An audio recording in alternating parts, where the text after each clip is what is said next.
por qué se adaptan unas especies y otras no, dónde migran, cómo se reproducen, las interacciones que hay entre ellas y las funciones que cumplen en los ecosistemas, ¿no? Es decir, nuestro trabajo, el objetivo de los científicos que estudiamos la biodiversidad, nuestro objetivo es simplemente generar conocimiento. No es dirigido, como se ha dicho esta mañana, es un conocimiento de base, basal, por lo tanto no tenemos ningún objetivo claro más que responder estas preguntas. Luego, bien, con ese conocimiento que generamos es cuando podemos utilizarlo, ese conocimiento, para generar planes de gestión medioambiental o para evaluar si la conservación y la restauración de una especie es viable o no lo es. ¿De acuerdo? Entonces, mi objetivo principal es generar conocimiento. ¿De acuerdo? Bueno, ¿qué nos ofrece la biodiversidad? La biodiversidad son los recursos naturales que tenemos, ¿no? La biodiversidad ofrece una serie de servicios que se pueden agrupar en tres grandes bloques. Servicios de provisión, que son los básicos, que todo el mundo se entiende, pues comida, agua, refugio, madera, fibras, etc. Otro grupo de servicios son servicios de regulación muy importantes, como la regulación climática, de enfermedades, de plagas, de purificación de agua, ¿no? Y otro de los grandes bloques de los servicios son los servicios culturales, que quizás sea un poco más difícil de entender porque es un poco más abstracto, ¿no? Son todos aquellos que tienen que ver con aspectos estéticos, espirituales, religiosos, y que también tienen que ver con el medio natural, o educativos o recreacionales, para que se pueda entender, por ejemplo, si nosotros estamos planificando unas vacaciones con la familia en la naturaleza, vamos a elegir un destino donde pues, esté bien conservada, ¿no? Por ejemplo, pues me gustaría ir a un parque nacional, ¿no? Para conocer la naturaleza, porque simplemente cumple también una función. Es una manera de explicarlo, hay muchos ejemplos, y lo que quiero decir aquí es que todos estos servicios que la biodiversidad y los recursos naturales nos ofrecen, en mayor o menor medida, están directamente relacionados con el bienestar social. Es decir, que si empezamos a crear desequilibrios entre estos tres grandes bloques, ninguno de ellos puede ser desatendido, porque si creamos desequilibrios, esto va a tener una repercusión tanto en la salud como en la seguridad de las personas, como en fin, en la calidad de vida. Entonces es muy importante saber gestionar los recursos naturales de una manera eficaz para poder obtener, pues para poder llegar a este constituyente del bienestar social. Las crisis de biodiversidad han sido 5 a lo largo de la historia de la vida en el planeta Tierra. Son 5 grandes extinciones masivas y ahora se debate mucho sobre si estamos o no ante la sexta gran crisis. Algunos pues ya la denominan la era en la que estamos en el antropoceno. Y sí es cierto que hay una pérdida de biodiversidad, eso se ha constatado a nivel global, a nivel mundial, hay una gran crisis de biodiversidad. Antes, todas estas crisis previas eran debidas a fenómenos exclusivamente naturales, a ciclos geológicos, solares, etc.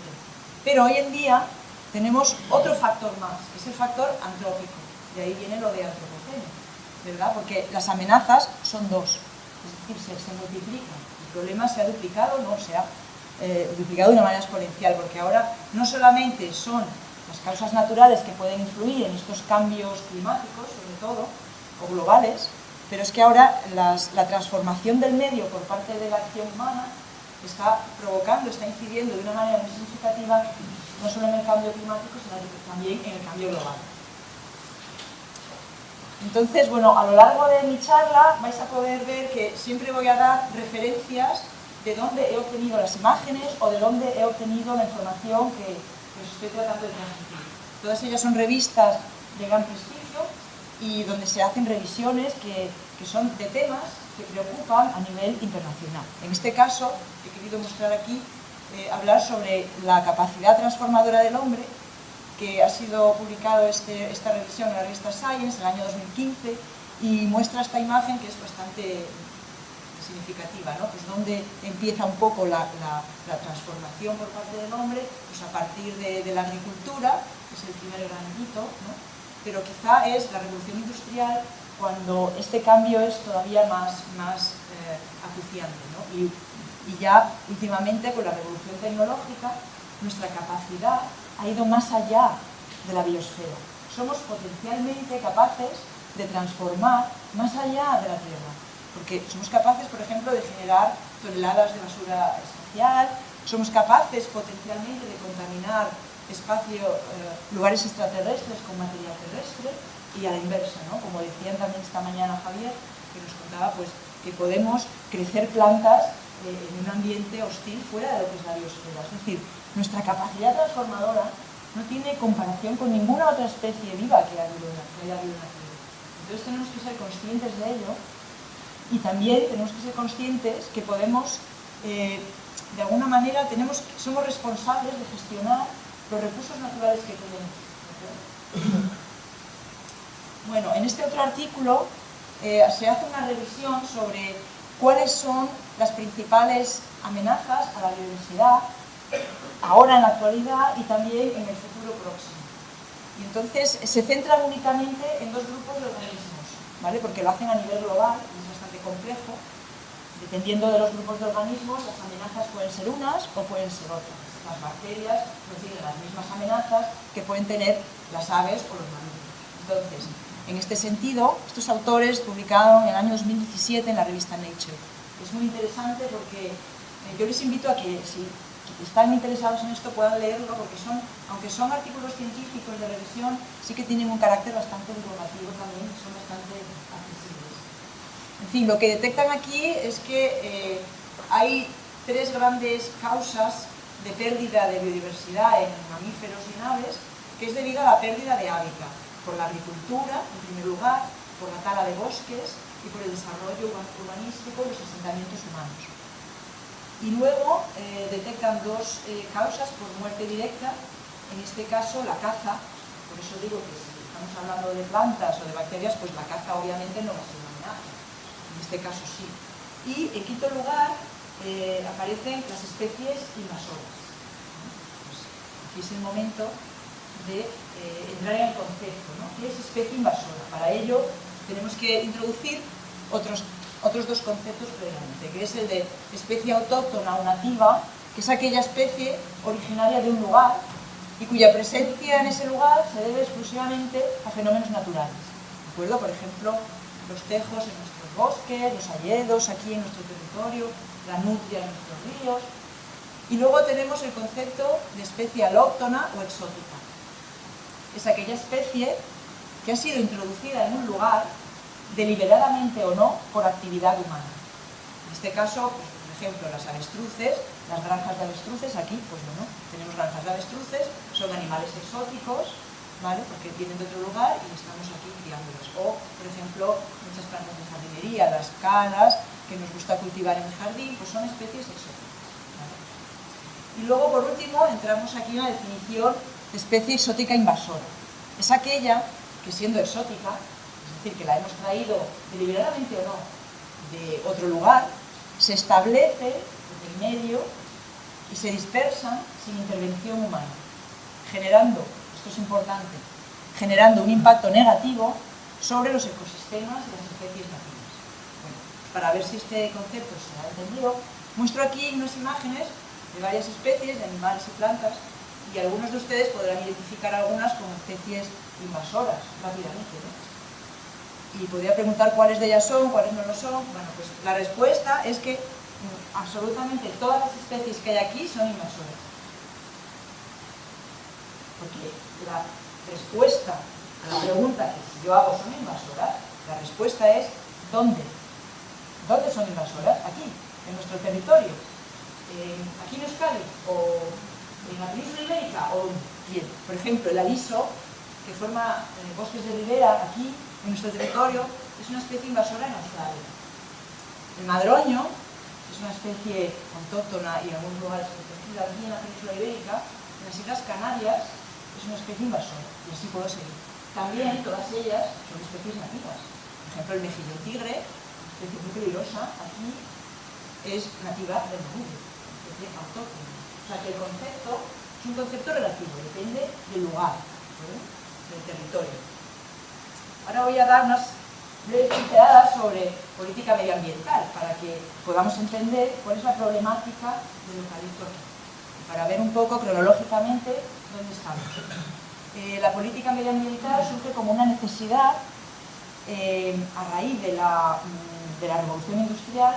Pues ha habido una transformación del medio muy rápida y muy acusada y surge como una necesidad. Nos damos cuenta, en el año 1948 es cuando se crea el primer grupo internacional, la Unión Internacional para la Conservación de la Naturaleza, la IUCN, las siglas en inglés, y es a partir de aquí, está formado por más de 170 países y unos 1.300 miembros, y a partir de aquí es cuando se empiezan a trabajar en listas rojas de especies amenazadas, en el año 64, o se crean grupos de trabajo para la protección de ambientes como por ejemplo los humedales, en grave peligro, como Ramsar, y ya en el año 72 se crea Naciones Unidas Ambiente, que es, digamos, a día de hoy, la autoridad internacional con mayor prestigio sobre medio ambiente, ¿vale? Luego hay otra serie de convenios, a partir de aquí se ha ido evolucionando, y es hasta el año 1994 cuando se crea el primer grupo, es un grupo auspiciado por la IUCN, ¿vale? El primer grupo especialista a nivel internacional en invasiones biológicas. Este grupo está compuesto por científicos de todos los países que lo componen, 196 miembros y 40 países, y es en el que se está trabajando intensamente, ¿vale? Desde el año 94. En España es en el año 2004 cuando se elabora, bueno, aquí ya voy a pasar, me voy a centrar en plantas, porque vamos a hablar del eucalipto, porque yo trabajo con plantas. Entonces, es en el año 2004 cuando se elabora la primera lista de plantas alóctonas invasoras en España. Esta lista se elabora, sobre todo, bueno, por personal científico, ¿vale? Entonces, aquí este atlas se puede visitar todavía a día de hoy en la página, en este enlace del Ministerio ahora de Transición Ecológica, y se pueden descargar las fichas de las especies que componen este atlas. Entre estas especies hay dos especies de eucalipto, el Eucalyptus globulus y el Eucalyptus camaldulensis. En 2007 entra en vigor la Ley de Patrimonio Natural y de Biodiversidad, donde se define por primera vez por ley lo que es una especie exótica invasora, como aquella que se introduce o establece en un ecosistema o hábitat natural o seminatural y que es un agente de cambio y amenaza para la diversidad biológica nativa, ya sea por su comportamiento invasor o por el riesgo de contaminación química, ¿vale? En el 2011 ocurre que es una decisión política, se está trabajando en la elaboración de este nuevo catálogo, una revisión, y entonces hay por Real Decreto se hacen como dos anexos, ¿de acuerdo? El anexo 1, donde se incluyen todas las especies que se consideran especies invasoras, y un anexo 2 en el que se incluyen las especies que tienen potencial invasor, ¿vale? Entonces, en esta lista pues estaría el ailanto, que no sé si lo conocéis aquí. El ailanto es una especie ya considerada invasora. La Acacia melanoxylon, el Oxalis pescapre y los eucaliptos estarían dentro del anexo 2, es decir, pues o bien no se habían evaluado o bien se consideran especies con potencial invasor. En el año 2011 se crea el Comité Científico Asesor, por primera vez se crea un Comité Científico Asesor, que soy el que formó parte desde que se creó, para asesorar al Ministerio en cuestiones pues sobre todo eran de flora y fauna amenazadas. Todavía no teníamos competencia en especies invasoras. Entonces, pues en este año 2011, pero tenemos nada más que una función consultiva. Somos un órgano consultivo. Cuando el Ministerio tiene una duda, nos pregunta y nosotros hacemos un informe con los datos científicos que tenemos y entonces pues, hasta ahí es nuestra función. ¿Vale? Luego del año 2013 se nos amplían las funciones y entonces ya también podemos resolver asuntos que tengan que ver con especies invasoras. En el mismo año, de hecho, el mismo Real Decreto, Pues se decide, es una cuestión absolutamente política, únicamente política, se decide anular el anexo 2 del Real Decreto de 2011. Es decir, todas aquellas especies que no habían sido evaluadas aún, pero sales pescata y habían sido evaluadas, por lo tanto forma parte también, como adelanto que ya estaba, de la lista de especies invasoras, pero hay otras dos y otras muchas. Aquí como un ejemplo, los eucaliptos, la caza melanosirum en este caso, pues quedan excluidas. No hay ninguna figura ya para eso. Entonces, ¿qué ocurre? Que empieza a haber polémica, porque bueno, pues esto es un problema, hemos negado una realidad y surge el problema. Hace como algo más de un año, casi 2 años, hubo una solicitud al Ministerio por parte de un alcalde de un municipio gallego para que las especies de eucalipto volvieran a formar parte de la lista de especies exóticas invasoras, porque en Galicia el eucalipto es un problema muy grave. Entonces, el Ministerio nos hizo la consulta al comité científico, como otras muchas consultas que se nos hacen, y entonces elaboramos un informe. Siempre utilizamos los mismos criterios. Para todas las especies que se nos consultan, utilizamos los mismos criterios. El criterio es el criterio de la IUCN, que es el criterio de la Ley de 2007 de Patrimonio Natural y Biodiversidad. Bien, para que se cumpla este criterio es necesario cubrir 2 puntos. En primer lugar, que las especies estén naturalizadas, es decir, que se establezcan en el medio natural, y en este caso, pues la península ibérica y las Canarias, ¿no? Entonces, se recoge como formadores de paisaje los eucaliptos ya en la flora ibérica en el año 97. Y en esta publicación de Arévalo y colaboradores en el año 2005 para Canarias. Estos son publicaciones científicas, donde ya se recoge que son especies naturalizadas en la península ibérica y Canarias. Y aquí pues muestro unas imágenes, todas ellas es verdad que son de Galicia, porque es donde tengo mi conocimiento y mis contactos, es lo que es más cercano, y todas ellas, pero también pues, podrían ser en Asturias, en Cantabria, en otros lugares. Pues como veis aquí hay taludes de la carretera, que están colonizadas por eucalipto, también crecen en roquedales, en los brezales pueden germinar, en taludes rocosos, en las cunetas, y luego también en matorrales rocosos, sobre todo en ambientes abiertos, como es este, que hay plantones de eucalipto que se dispersan aguas arriba y aguas abajo, no se aprecia muy bien, pero estos son plantas pequeñas de eucalipto, y también, especialmente, en los lugares donde han sido incendiados, donde han sido quemados, el rebrote del eucalipto es realmente muy prolífico. Esto de aquí es un pinar quemado, donde aquí ha brotado de una manera natural, es decir, se establece de manera natural, de manera ella sola, sin intervención humana. ¿Vale? Esto quiero mostrar aquí cuáles son las áreas de distribución, porque estamos hablando dónde está el problema, ¿no? ¿Dónde está el problema de las 2 principales especies de eucalipto que tenemos aquí? Pues una de ellas, el Camaldulensis, estaría en el sur de España, sobre todo, y el Eucalyptus globulus pues, estaría en toda la cornisa cantábrica, sobre todo en la fachada atlántica por el continente. En púrpura son los puntos donde se ha avistado, donde se ha visto que están naturalizados. Y en gris es un área potencial basándonos en el óptimo climático. Esto no quiere decir que es un área potencial. Bueno, pues y aquí está la publicación. Bueno, hay muchas publicaciones científicas que demuestran la naturalización, el establecimiento de los eucaliptos, pero he mostrado pues, una de ellas. Esta, por ejemplo, está publicada en una revista Forest Ecology and Management. Y bueno, aquí lo que viene a decir es que hacen un estudio en una parcela, en una plantación de eucalipto, y lo que quieren ver es cómo se escapa el eucalipto de la parcela en esta ruta. Entonces ven y analizan la distancia, 5, 10, 15, 20, hasta 100 metros, y ven el número de semillas por hectárea y por año que ha germinado. ¿Vale? Es cierto que la capacidad de dispersión no es muy grande. La verdad que sería muy fácil, entre comillas, ¿no? Controlar estos escapes de la parcela, porque realmente pues tenemos 30 metros, como mucho, ¿no? No va mucho más allá.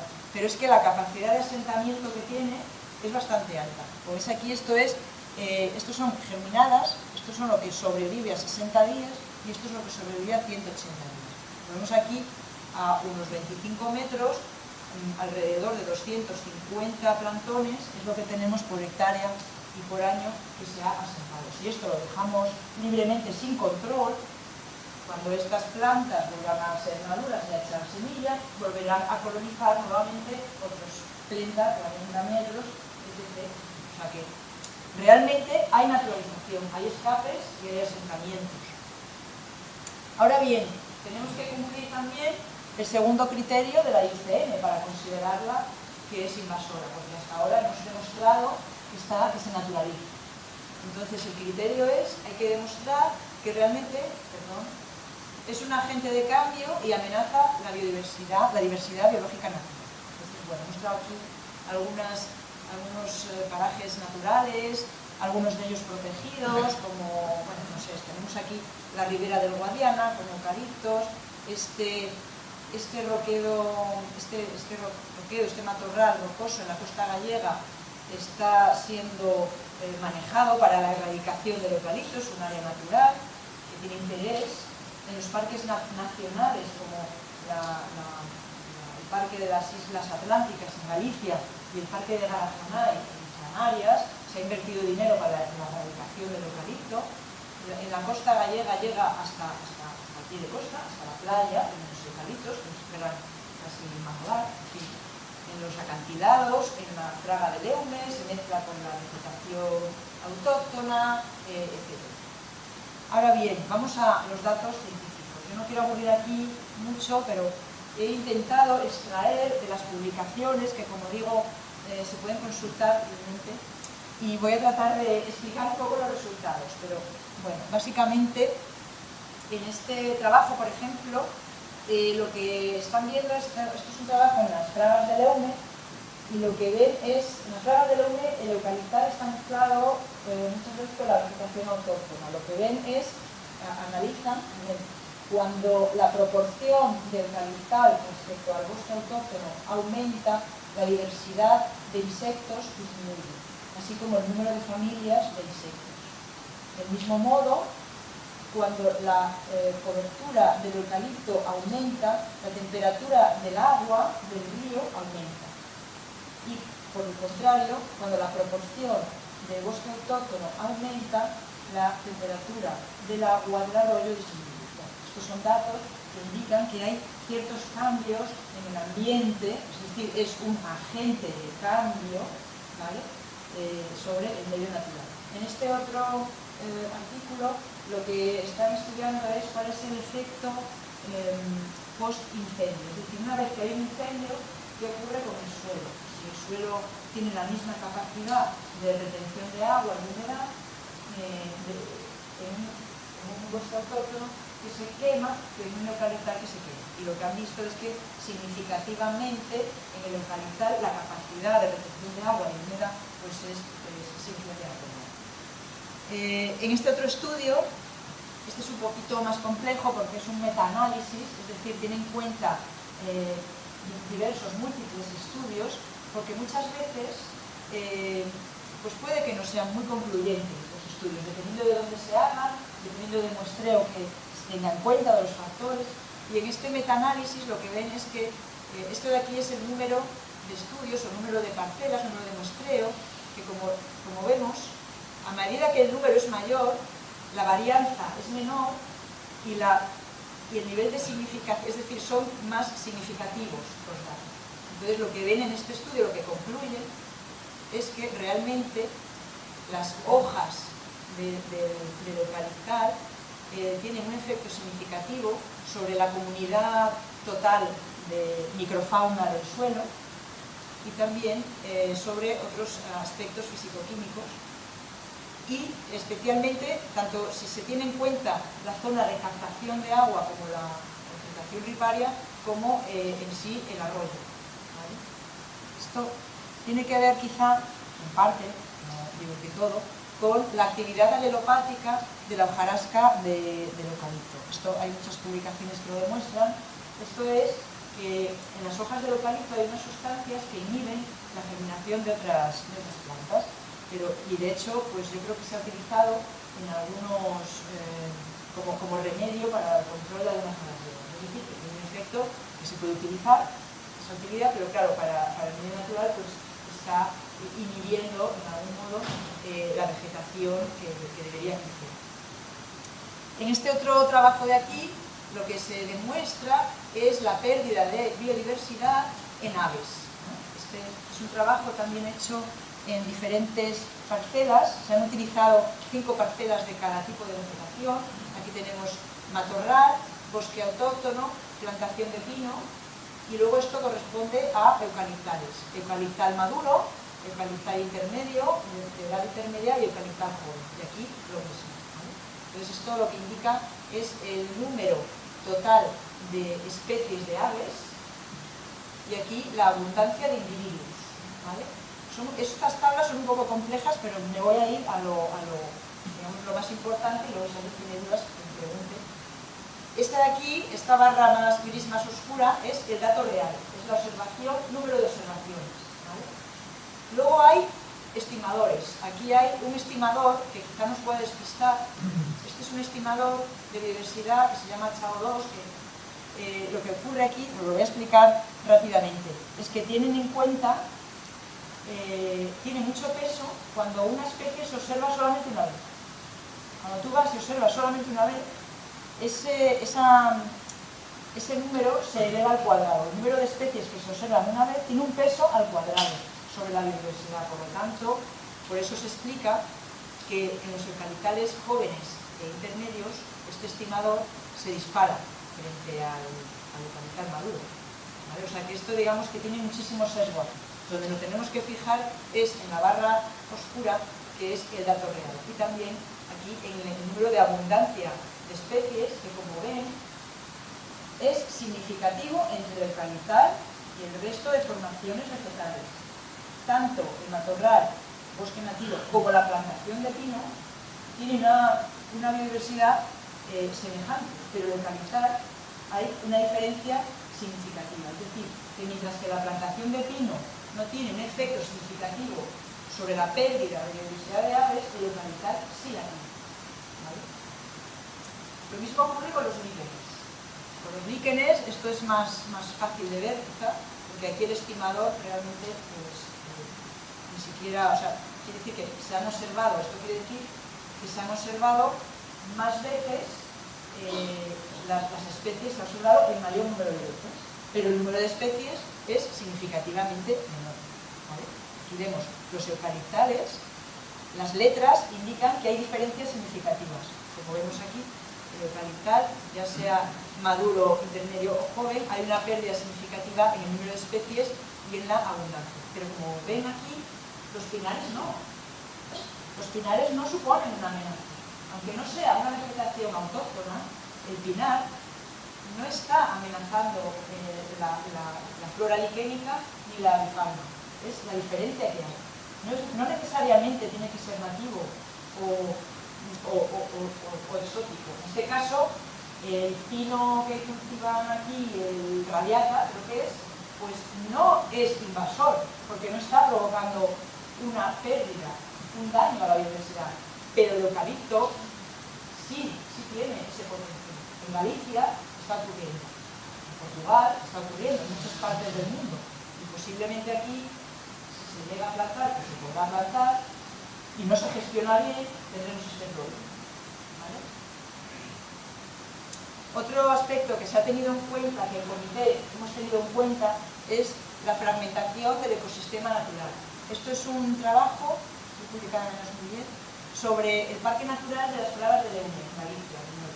Tenemos aquí en el año 57 la superficie de bosque autóctono, que está en verde, y la superficie de eucaliptal en marrón oscuro. En el año 2003, la superficie de bosque autóctono se ha reducido notablemente y la de eucaliptal ha aumentado. Pero no solamente es la superficie, es que las parcelas de bosque autóctono son muy pequeñas. El número son de tamaño muy pequeño, es decir, que no están conectadas entre sí, están fragmentadas. Y eso afecta mucho a las poblaciones naturales porque no se pueden comunicar, reproducir bien. Es decir, se va cada vez ahogando más el ecosistema natural y por lo tanto, de nuevo, pues sí que es un agente de cambio y amenaza esta diversidad biológica nativa. Otro aspecto que se ha tenido en cuenta es la introducción involuntaria, como digo, deliberadamente o no. En este caso no ha sido deliberado, pero la introducción se ha producido. Aquí en este trabajo de Biological Inversions podemos ver, se publican hasta 12 hongos asociados al eucalipto. Por ejemplo, uno de ellos, que quizá ha tenido más repercusión, es el de la Lacaria fraterna, es un hongo entomicolítico que viene con los eucaliptos, y aquí tenemos la Lacaria lacata, que es entomicolítico con los cistos, con las jaras. En Monfragüe se ha visto cómo esta Lacaria fraterna ha desplazado a la Lacaria lacata y se ha instalado con la jara. Es decir, que de alguna manera hemos metido otra especie invasora de hongo, en este caso no de forma deliberada, con una especie que es el eucalipto. Y por supuesto el eucalipto no está libre de plagas, tiene sus plagas, este es el gorgojo del eucalipto, que provoca daños, en fin, hay que tener en cuenta todos los factores. Otra cuestión que es importante tener en cuenta, quizá aquí no sois muy pirómanos en Euskadi, pero en Galicia son muy pirómanos. Y en Portugal también. ¿Qué pasa? Pues que el eucalipto arde muy bien, arde muy fácil y es muy difícil de extinguir el incendio. Es muy peligroso. Se deberían evitar las plantaciones y los escapes cerca de poblaciones, porque ha habido pérdidas humanas y pérdidas materiales también. Es un pirófito, por lo tanto brota muy fácil del tocón quemado y realmente germina con muchísima profusión. Esto es un incendio en el Monte Xabre, en Pontevedra, en 2017, que ha sido invadido, un incendio de pinar. Y lo que ha habido aquí ha sido una invasión de eucaliptal. Fijaros el tamaño que tienen estos eucaliptos ya en el año 2019, a principios de 2019. Probablemente procedente de estos eucaliptos, que no sé si es una plantación o son eucaliptos naturalizados. Otra cuestión a tener en cuenta es la dificultad que hay en la erradicación. Esto es un problema grave. Cuanto más carácter invasor tiene una especie, más difíciles de erradicar. Y dices, bueno, pues nada, lo erradicamos y solucionado, ¿no? Bueno, pero es que no es así. El eucalipto es muy difícil de erradicar, tan difícil que probablemente sea inviable erradicarlo. Es que no tiene sentido ahora ponerse a quitar en algunos sitios, en otros sí. Hay que evaluar cada caso en concreto, ¿no?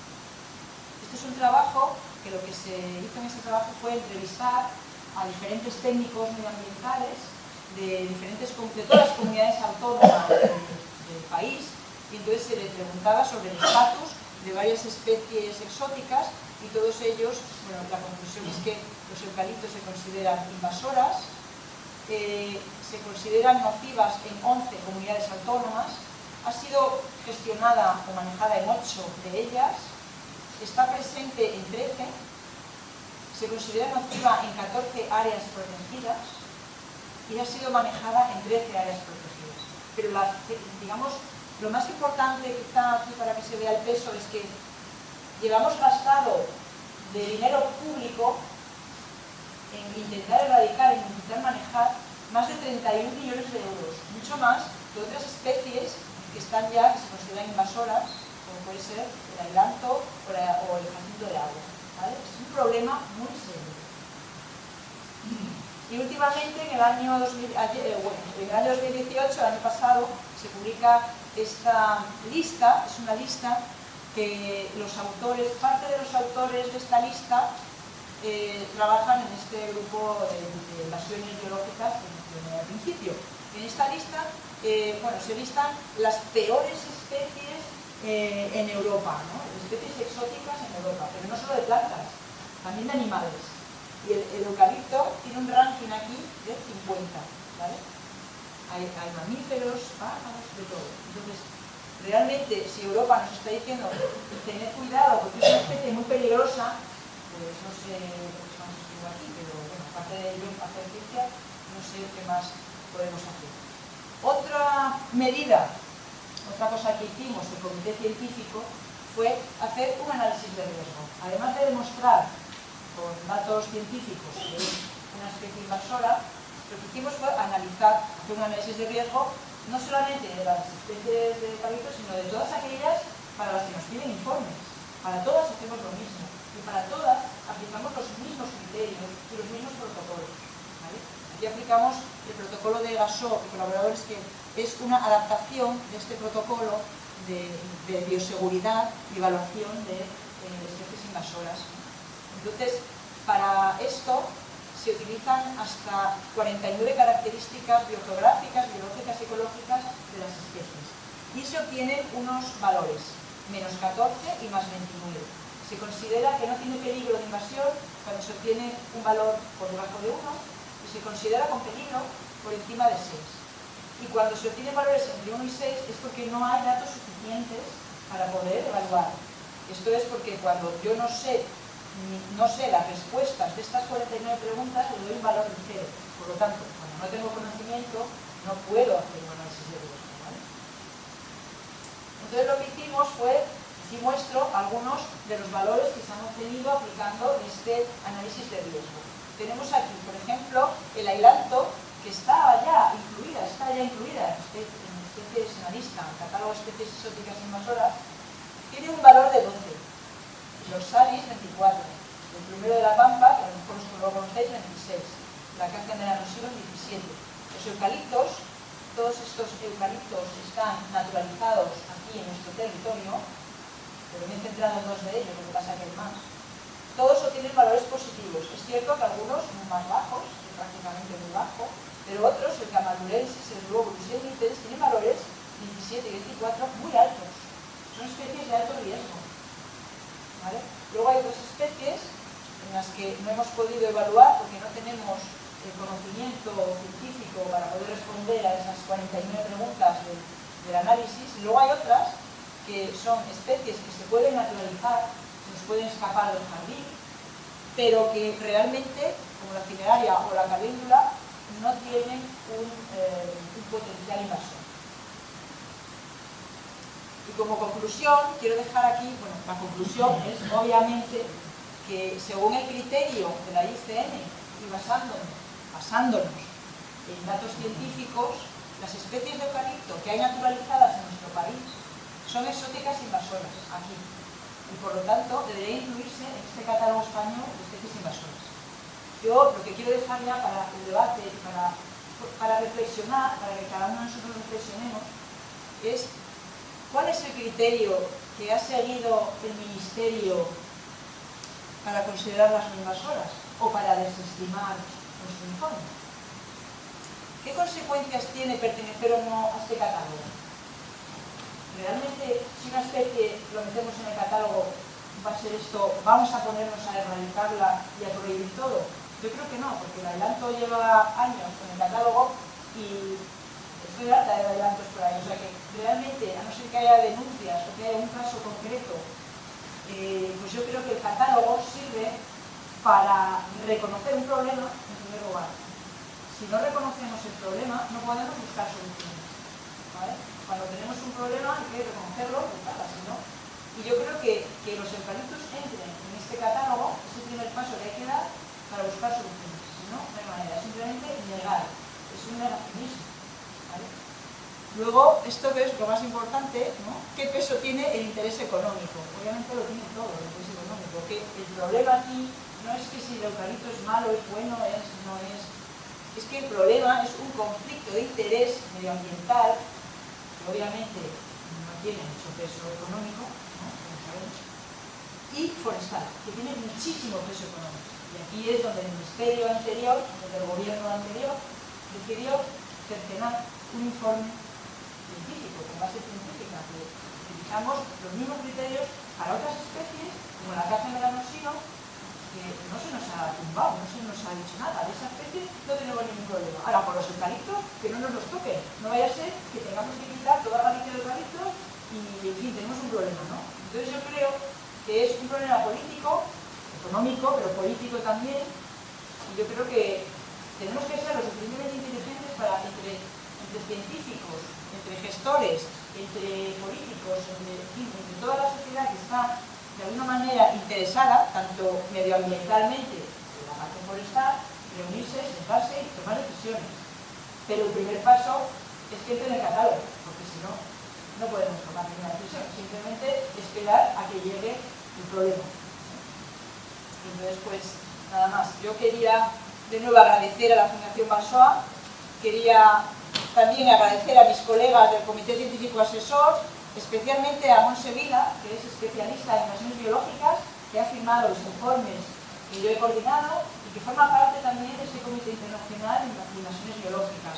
Es decir, yo creo que de ella he aprendido mucho, quizá debería ser ella la que tendría que estar aquí, pero bueno, también quería dar gracias a mi colega Luis García Quintanilla, que está también muy metido en este tema y es el que pues, es de Galicia y me ha pasado estas imágenes que habéis visto.